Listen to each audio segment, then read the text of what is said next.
আপনারা অনেকে জানেন না রাজশাহী শহরে কাবাব সিটি চলে এসেছে। মানে আমি আসলে কি বলছি, এখানে এতগুলো বিভিন্ন রকমের কাবাব আছে এবং চাপলি কাবাব যেটা কিনা পাকিস্তানি সবচাইতে ফেমাস একটা খাবার, সেটা হচ্ছে ভদ্রার মোড়ে চলে এসেছে সিজদা কাবাব সিটি। ইতিমধ্যে হয়তোবা আপনারা জানতে পারছেন এই লোকেশনটা, আমিও জানতে পারছিলাম, তার জন্য এসেছি। ওপেনিং হওয়ার খুব বেশি দিন হয় নাই, দু একদিন হয়েছে। এখানে করে মেনু কার্ডটা দেখে আমার কাছে মনে হলো যে না, এখানে রাজশাহী শহরে এবার হয়তোবা নতুন কিছু আসতে যাচ্ছে। এর আগে অনেকবারই অনেক রকমের কাবাব আইটেমগুলো আমাদের রাজশাহী শহরে এসেছে, কিন্তু তাদের মানগুলো ধরে রাখতে পারেনি। আমি আশা করব এরা মান ধরে রাখবে। এখানে অনেকগুলো আইটেম আছে, সবগুলো তো আর বলা সম্ভব না বা রিভিউ দেওয়া সম্ভব না।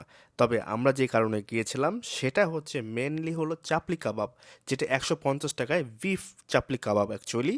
এবং তার পাশাপাশি আমরা চিকেন হারিয়ানি কাবাব যেটা, সেটা একটা অর্ডার দিয়েছিলাম, 200 টাকা নিয়েছিল, এবং বাটার নান। সিজদা কাবাব সিটিতে আসলে আমরা হুট করে গিয়েছিলাম এবং খাবারগুলো কিন্তু আমার কাছে মোটামুটি লাগছে। আমার কাছে বেশ ভালো লেগেছে যেটা চাপলি কাবাব যেটা, এবং হারিয়ানি কাবাবটা যেটা চিকেন, সেটা আমার কাছে খুব একটা ভালো লাগে নাই, অ্যাভারেজ লাগছে। তবে আমার ওয়াইফের কাছে সেটা ভালো লেগেছে। তো আপনারা খেয়ে জানাবেন আসলে এখানে কেমন খেতে লেগেছে আপনাদের। আমি তাদেরকে আশা করব যে এই রেস্টুরেন্টের ওনার যেন ভালোভাবে মান ধরে রাখে।